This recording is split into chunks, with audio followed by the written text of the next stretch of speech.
Today I'm joined with the inspiring Australian health journalist, author and speaker, Casey Beros, journalist and medical MC who spent more than 15 years asking some of Australia's brightest minds how we can all live happier, healthier lives.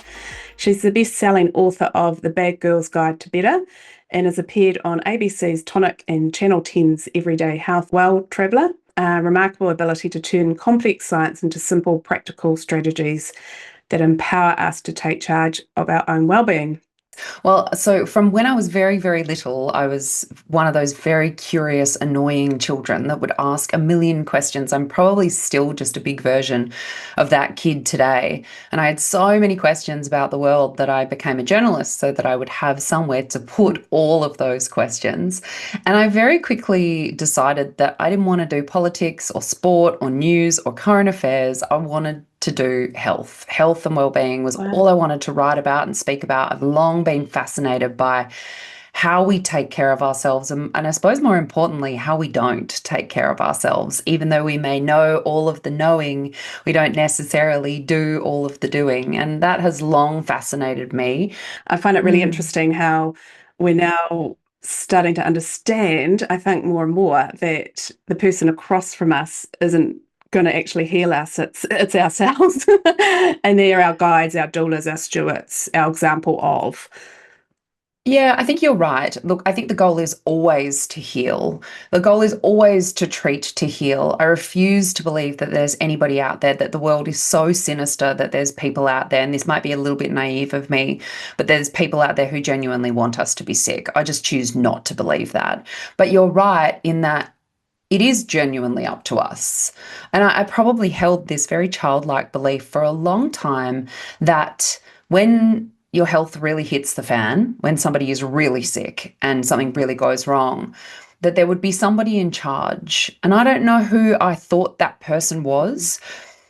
Maybe I thought it was some kind of god sitting in a cloud with a clipboard, overseeing everything. Maybe it was a lady in a two-piece suit in a hospital in sensible shoes with a clipboard. They'd always have a clipboard, I know that much. Yeah. But I always thought that there would be somebody that would be in charge. And I knew that our healthcare systems, very similar healthcare system to New Zealand and the UK in many respects, there's very sort of disconnected parts of our system, right? We have primary care and we have tertiary care in hospitals, we have allied health. We've got these different parts of the healthcare system, and I knew that we would bounce ourselves between them.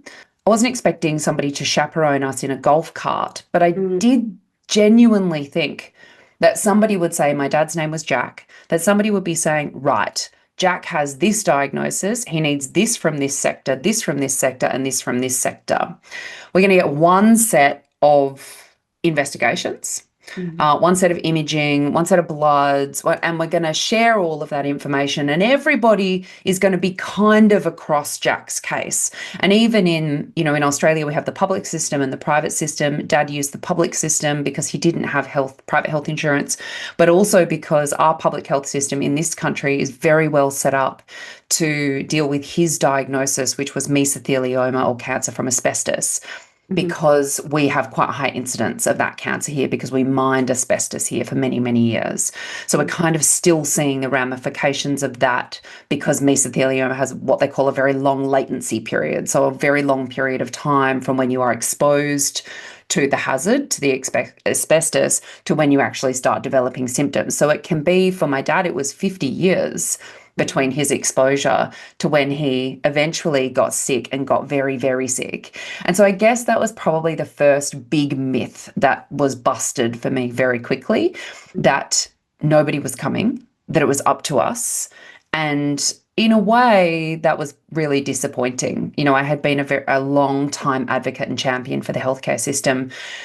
And it's also quite empowering when you're not waiting for somebody to come and fix it, and you realize that your experience is genuinely up to you. I think that's a really powerful thing to learn, and to learn quickly, because it allows you to become the glue that is needed to stitch together the parts of the system that you need to use.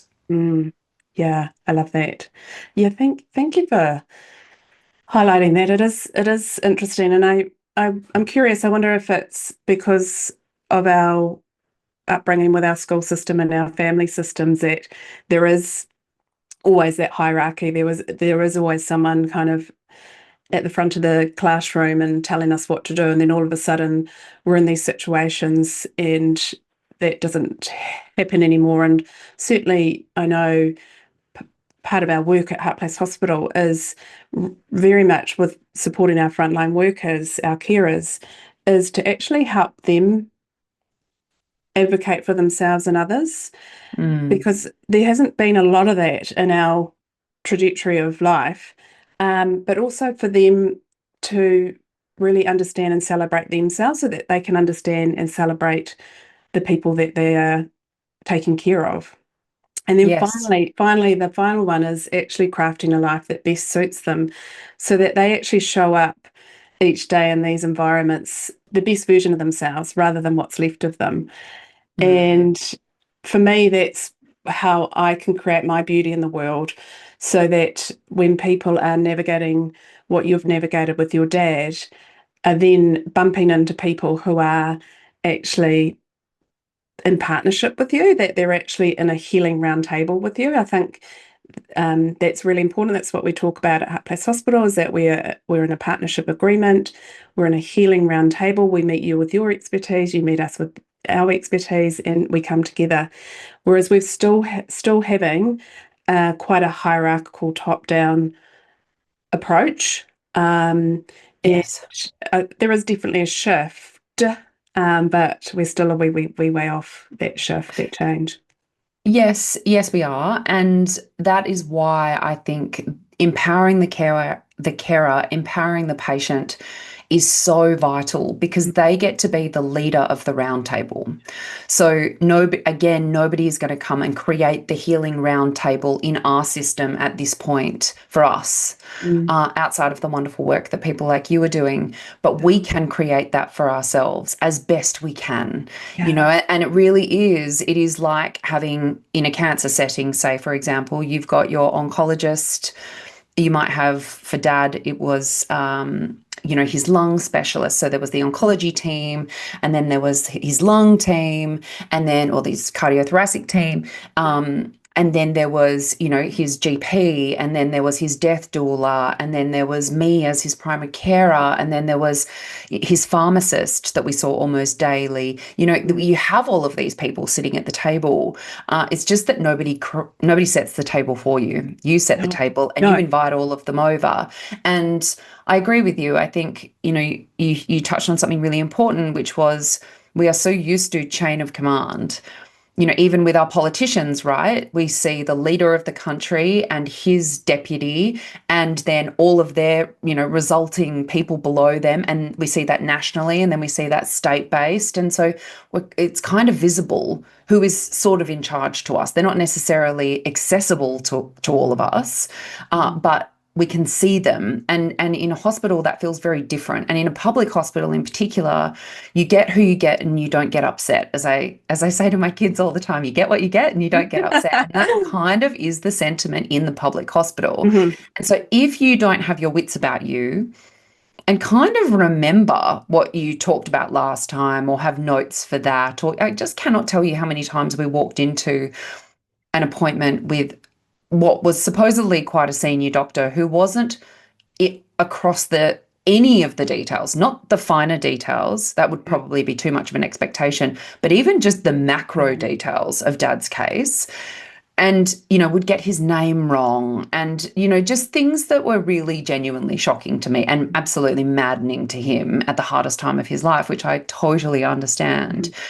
And so, you mentioned the word celebrate carers, and I totally agree. One of the challenges that we have in this country is that carers don't identify as carers.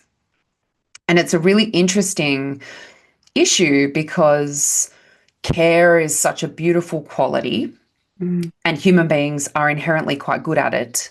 And dare I say it, women are particularly good at it. Yet we don't identify, or we don't seem to want to identify, as being a carer or a caregiver. We just think of how we show up to our relationship with someone when they're in their darkest hour, or just going through a difficult time with a chronic disease or whatever it might be. We just think of that as an extension of our kinship, an extension of what it means to be in a friendship, in a marriage, in a family with this person. And so this word is, we say that we've got 3 million carers in this country. I suspect that number is significantly higher. And so do most of the people in the know that I speak to, because people don't believe that they meet the criteria. And it's really interesting. One of the things we're looking at doing in Western Australia is trying to get across the line a carer's card so that they get discounts on their groceries and insurance and, little perks that make their lives a tiny bit easier, maybe a discount on the incredibly expensive parking at hospitals, those types of things, to try to make their lives a little bit easier. Because I'm not so across the data in New Zealand, but certainly in Australia, our carers are really struggling physically, mentally, socially, spiritually, financially. Yeah. We're in a real bind here, Yeah. and Yeah. that will only be expected to get worse, I think, given the way that our society is aging. So I'm thank you for sharing that, because we talk about Heartplace Hospital caring for carers. And so many times I would say to people, "Oh, how come you didn't take up that opportunity?" And they're like, "Oh, am I a carer?" I'm like, "Oh my gosh, yeah, yeah." So the definition of that is those who are in the front of our most vulnerable citizens. So our children, our sick, and our dying, for a general kind of rule. Yeah. And so we support those who are in education and family systems, and in healthcare. So it's a big range of people. Yeah, it And is. you're right, they don't identify. And I was talking to one of our local politicians this week, and I said to him, we as a society, we don't value them. So my first port of call is to support them, to actually understand that they're of value. And so that's why it was so important that it was a charity, so that it was accessible, not just financially, but we also reach them online, in person, with whoever service provider they feel comfortable with. So very bespoke, so that it's not just a one size fits all. Um, and if you look at any of Gabo Mate's work, those of us who go onto the front line, those of us who become carers, there's an underlying reason why we've gone there. It's something that a void that we want to fill. So a lot of the work we're doing is really supporting people to understand why they've gone into these roles, so that they can heal those boundary wounds and, like I said, advocate for themselves and others, Yes. and craft a life that best suits them. So, I mean, I've worked with lots of people, lots of carers who have worked full time. We've done kind of like a little bit of budgeting and looking, and they're actually working an extra day to work. By the time they park and have a massage and um, you know require extra self care to work the 5 days. So I don't know, someone just made up that full time, when in the wartime days, I The model. assume.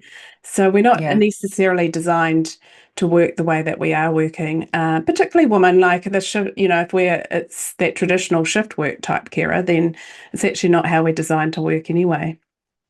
Well, the very logical solution to that for me, and I appreciate that there are far bigger, better minds than mine working on exactly this problem, but the very simple solution to me is that we appropriately pay carers for the work that they're doing.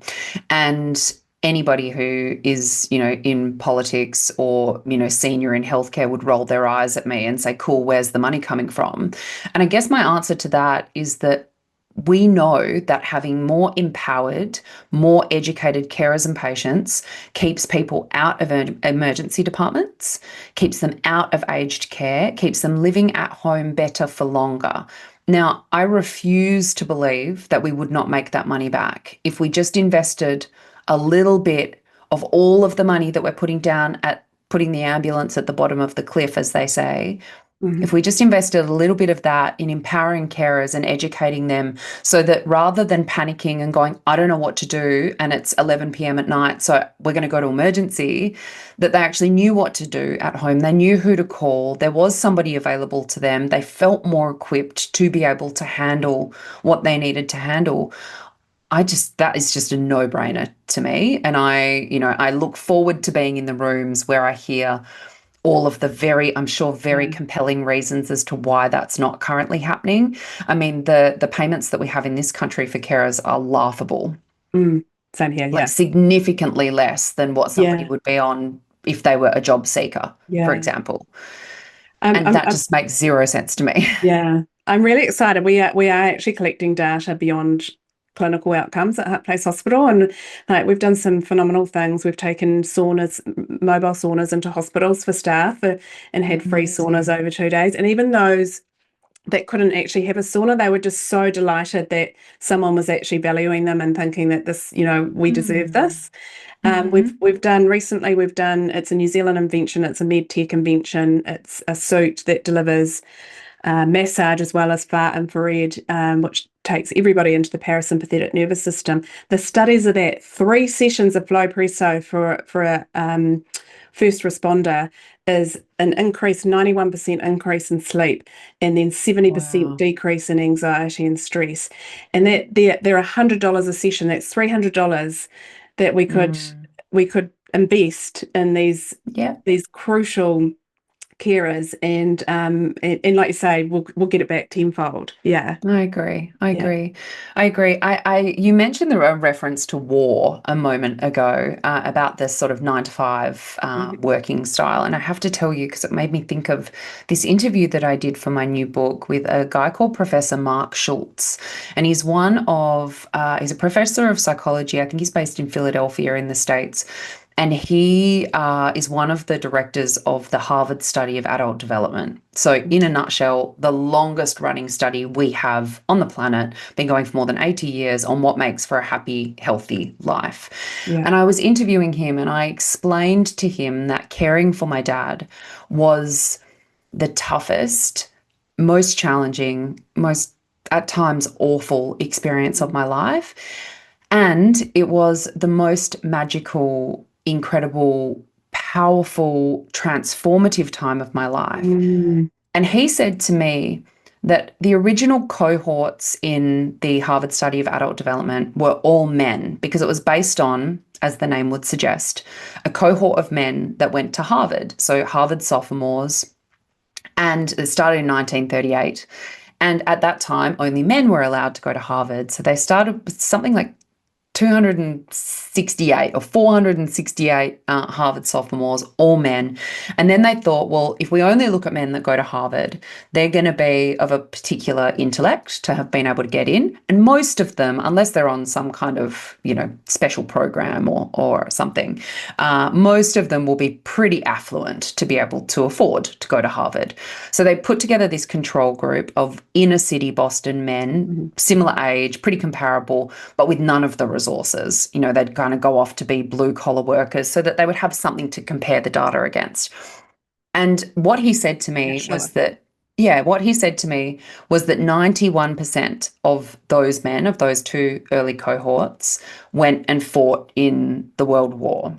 And that the data that Mhm. they collected off the back of that experience, because bearing in mind, this study has gone for more than 80 years, they collected not only their healthcare data, but also sat down and had quite in-depth interviews with them about what they were fearful of and what had made them happy and what their relationships were like really, really detailed data. And he said to me that the way that I had described care and the way that a lot of carers in the Harvard study of adult development explain care was very similar to the way that those men described going to war. And that Wow. they had a real reverence for this time that was, without a doubt, one of the most difficult times of their lives. And they still held it with huge reverence. And I asked him why that was. And he said, because there was a common goal.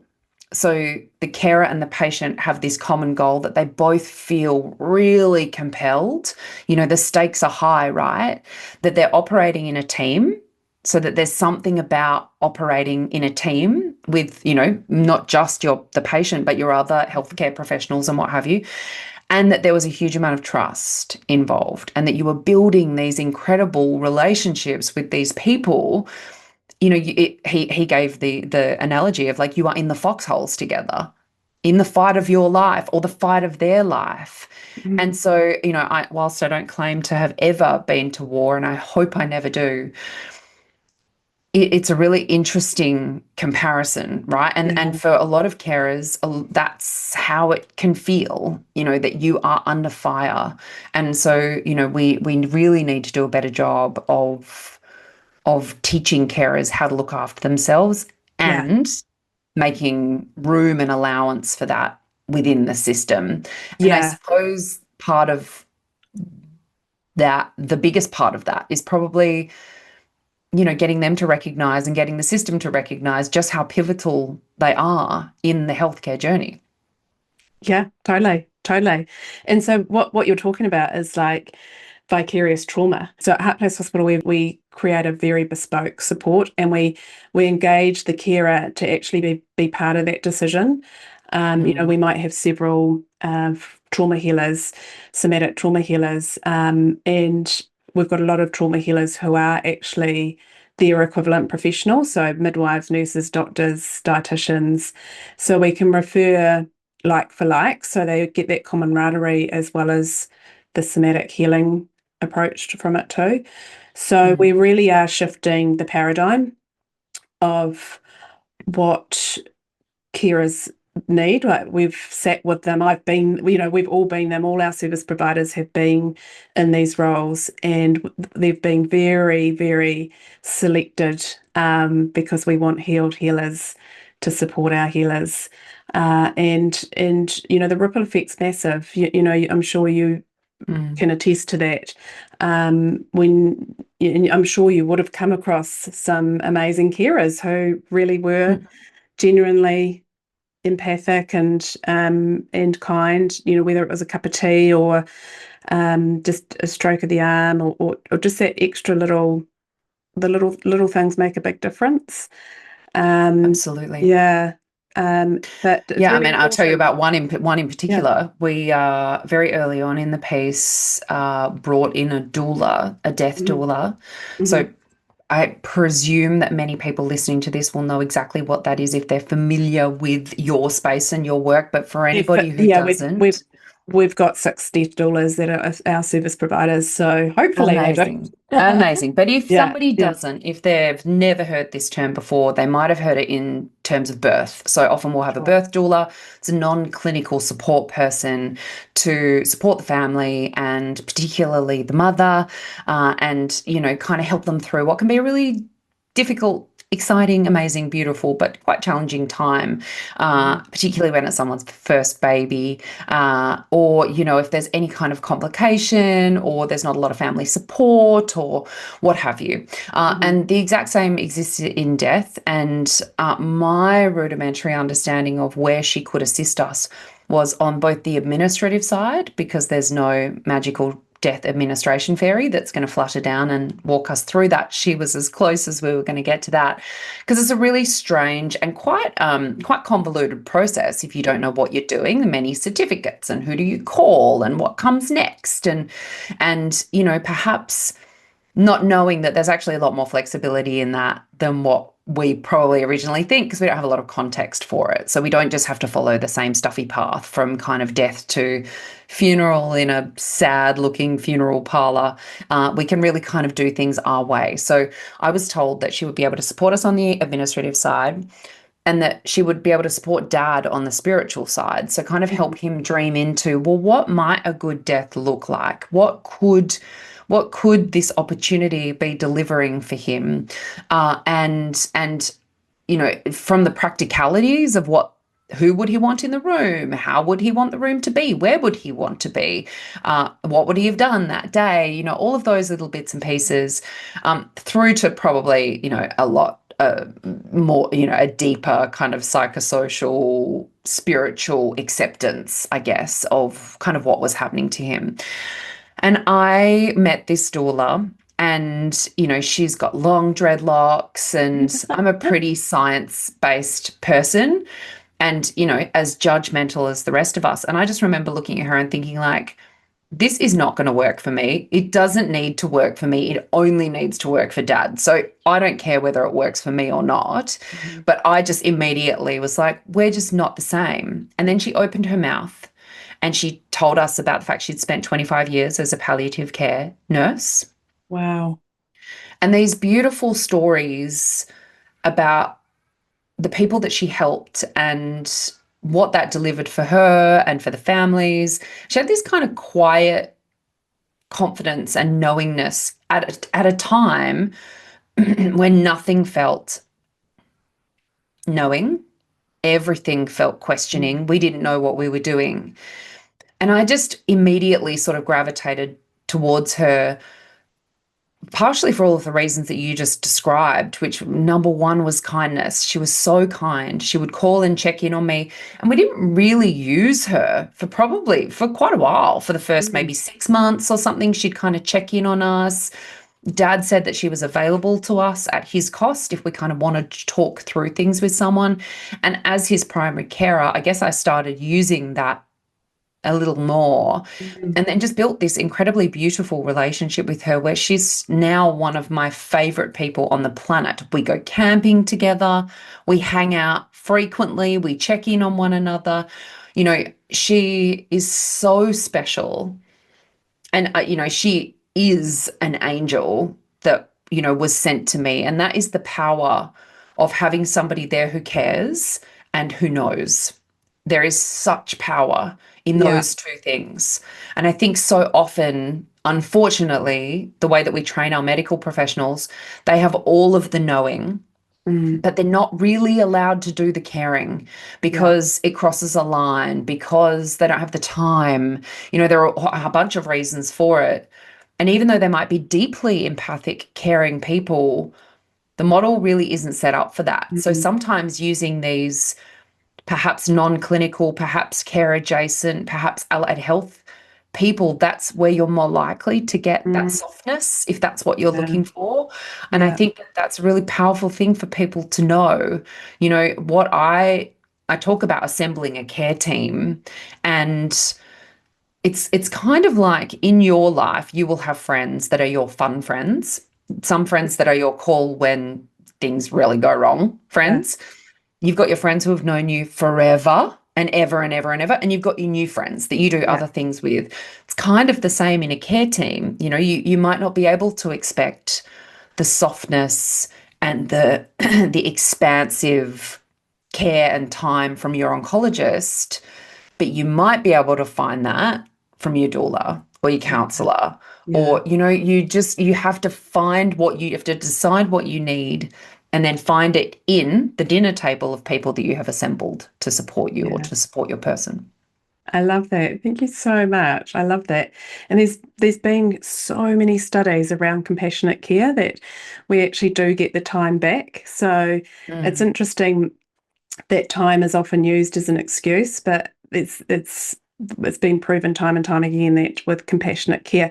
But if you're in carer's fatigue or moral injury or burnout, which is generally called, you're impossible to find compassion in your care tank to actually continue going on. So this is where we really want our carers an opportunity to have a sustainable life so that they can care within their care tank ability, their energy, so that we've got fully energized carers, like a big revolution of them.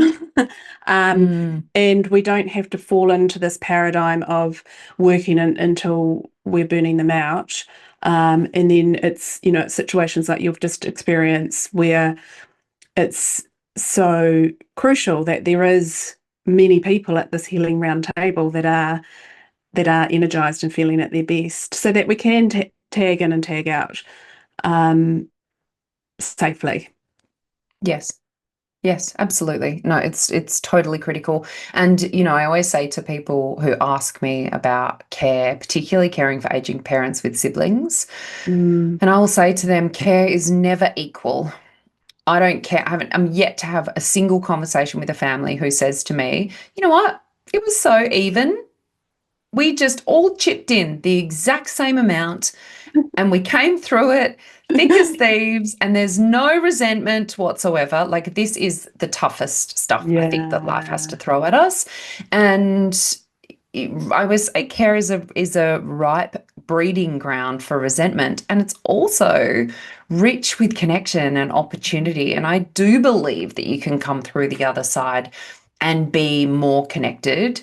But the truth is that everybody shows up to to a care setting with what they have to give, and that means their geographical challenges, or being nice and close is always lovely. In Australia, we've got some pretty significant geographical challenges. We often grow up in one place, go and build a life somewhere else, then our parents who still live in the old place get sick, and we're left with a choice as to whether or not we need to travel home to be there with them. And often in families, it's starting to get less and less common for us now in this generation, but for people my age, it's not uncommon for there to be 3 or 4 siblings, and it's pretty unlikely that all of those would still live in the same place, would still all have great relationships with that person that they're talking about caring for, and want to step up, because people come with not only what they can give, but what they're able to give, if that sort of makes sense. Like, some people have created very boundaried relationships with their parents, or with people in their lives, for good reason. Like, not all relationships are good, not all relationships are even straightforward. And so people show up with their skills and with their bandwidth and capacity, and that is not the same for everybody. Somebody might have young children, somebody might have a very demanding career, somebody might be in a really terrible marriage that doesn't allow for them to travel very much. We all have our own things, and I think that it's really important that we consider that. And again, it's probably a bit idealistic of me, but I choose to believe that everybody is genuinely doing their best. And sometimes their best is not the same as your best. And sometimes you think their best sucks, but that's what they could give. And I always say as well, you get to walk away with the level of integrity that you brought to that situation. Now, that doesn't mean that you make yourself a doormat, that you absolutely annihilate yourself with burnout. That's not what I'm saying. What I'm saying is that if you show up to that experience as fully as you can and give as much as you can, I've never had a conversation yet with somebody who regrets it. Even when the relationship has been challenging. And for people who don't show up or can't show up fully, unfortunately, they too have to live with the reality of that. And, this is classic Mel Robbins' let them theory. It is, you can lead a horse to water, but you can't make it drink. It is, you can show them, you can explain. For example, I have 3 much younger siblings. And so part of my job as Dad's primary carer behind the scenes was, that I was forever trying to sort of puppeteer more connection with him and his younger children, who are understandably at an age, as I would have been at their age, probably more so, where like their friends are their world, and the world has just opened up to them. And so one of the things that I found really difficult was that I would be saying to them, please come for this weekend away or this dinner or whatever. And they'd say, oh, I can't, I've got this party. And I would say, I just want to put you on fast forward to being my age. And I don't ever want you to think to yourself in future, I can't believe I went to that party. Like, who gives a shit about the party? But they're not there yet, And so I think I did the best job that I could to try to get them to have no regrets, to give as much as they possibly could at the time. And I suspect that for all of them, in their own little way, there will be things that will niggle at them. That's not my hope, but I suspect that there will be, as is there are things that niggle at me. You know, yes, I gave it everything that I had, but I didn't always show up as my highest self. I got things wrong all the time. You know, and so having some self-compassion around all of that is part of my journey and no doubt part of their journey. And I think for many carers, you know, it can be so intense that you can find yourself ruminating on the things that you wish that you had done better.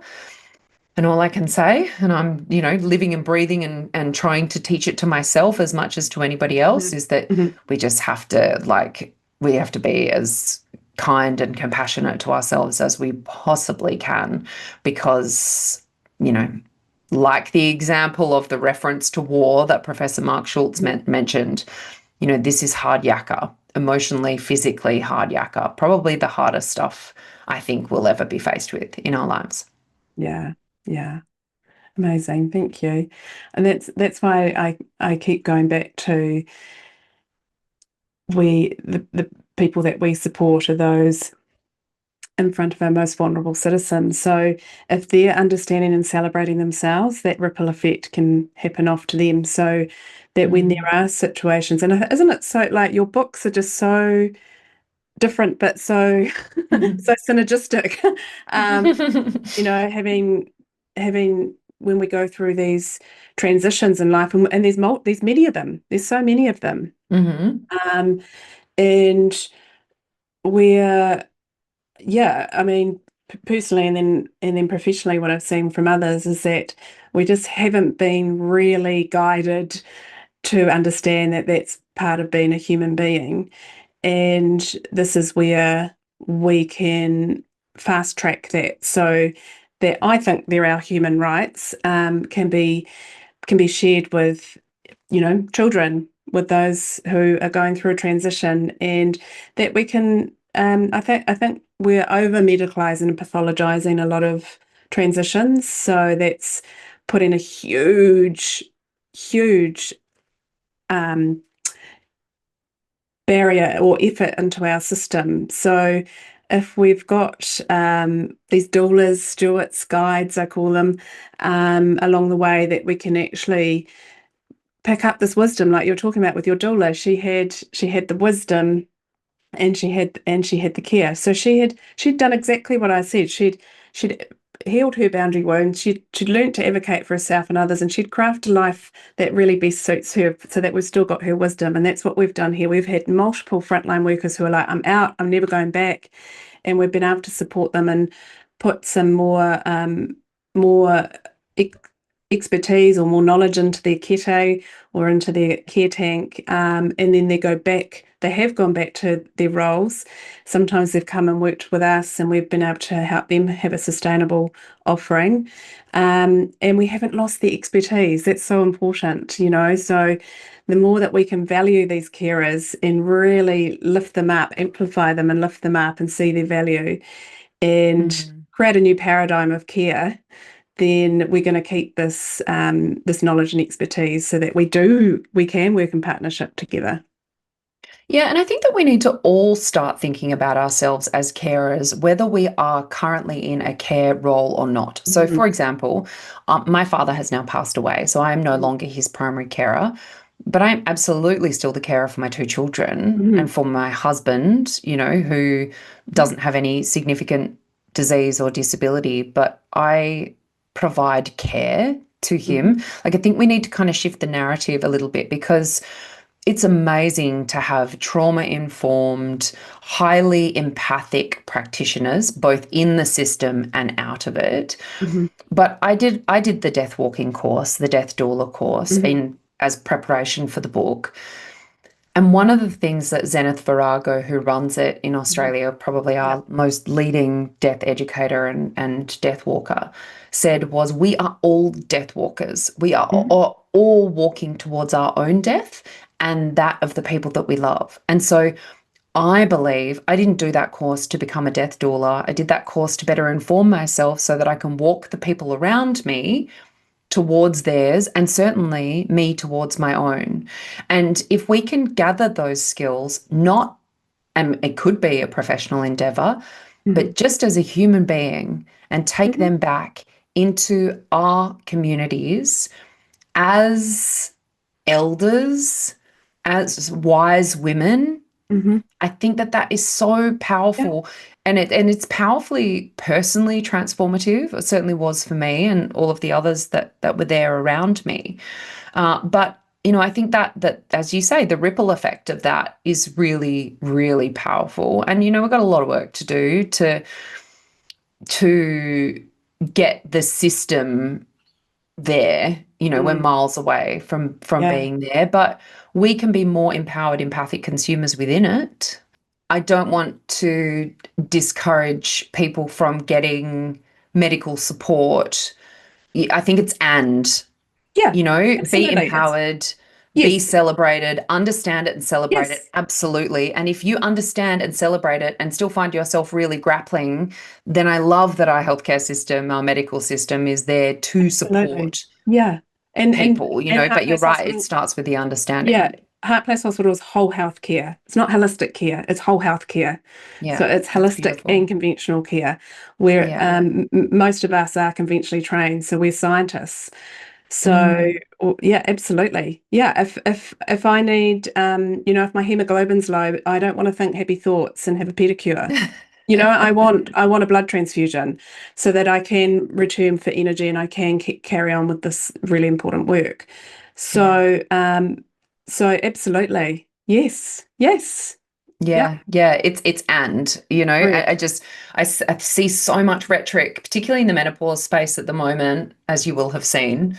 Mm, Um, you know, Women in particular really battling it out on the science and which is right, which should you be able to manage with natural therapies, and yeah. and are we over prescribing hormone replacement therapy, and or the only answer to that I don't know the answer to that. There's much bigger, better, brighter minds than mine. All I Mm, know is that it is entirely up to the individual. And one of the things that I say to people when I speak on stages is, how do you want to feel? How do you want to feel in your body, in your life, in your mind, in your career, in your home? How do you want to feel? mm, When you know the answer to that, you get to ask yourself, do I feel light? Do I feel empowered?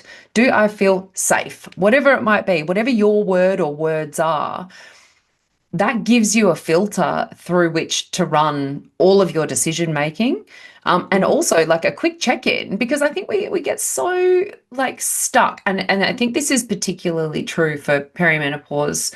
And I'm certainly stepping into that time now. We get so mm, used to feeling crap, tired, mm. and disconnected from our bodies, and low libido, and for me I have terribly low blood pressure. Like I've gotten so used to feeling crap that I've actually forgotten how good it feels to feel good. Yeah. And you can find yourself so far away from feeling good that that crap has become your new normal. Do Mm. you know what I'm saying? Like, I think that's I when do, but I also know the solution to it all. So, the work that we do is precision medicine, it's cellular medicine. So it's mm, not one size fits all. It's actually working with you. And so we are supporting people to navigate transition without it being uncomfortable. We don't have to suffer.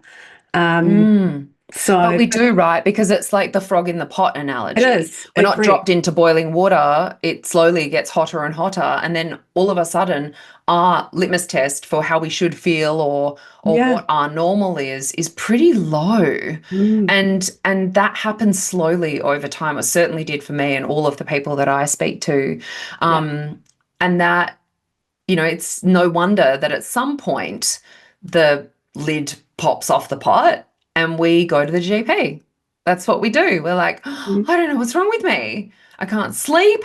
I can't lose mm, weight. I'm, outline all of your symptoms here. And we know that that model, is not designed to spend a heap of time with you yeah. and really work through the root cause of that. Yeah.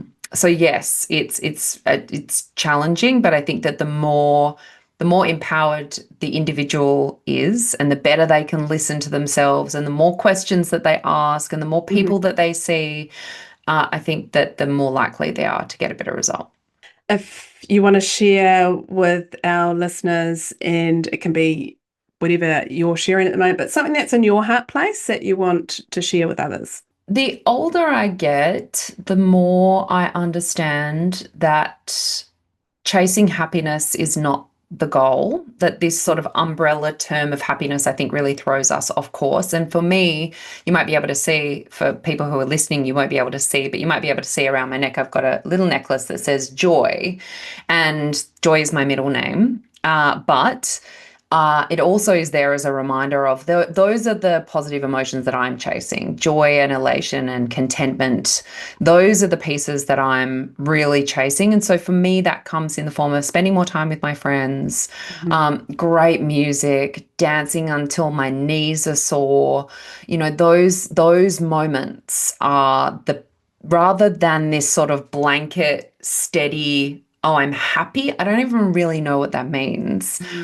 I'm just embracing more and more all of those emotions that can all have a little place in my heart, and all of the experiences that go with them, and kind of trying to share and encourage others to do the same. That, we were designed to experience the full range, the full gamut of human emotions, and none of them should be scary or run away from, as I did for so many years, that they're all here to be embraced. And that I think, that's a sign of really good mental health, right? Is that we are experiencing both positive and negative emotions at the appropriate times when life calls for them. And so I'm trying harder to step into that in my own life and to inspire others to do the same. Yay, beautiful.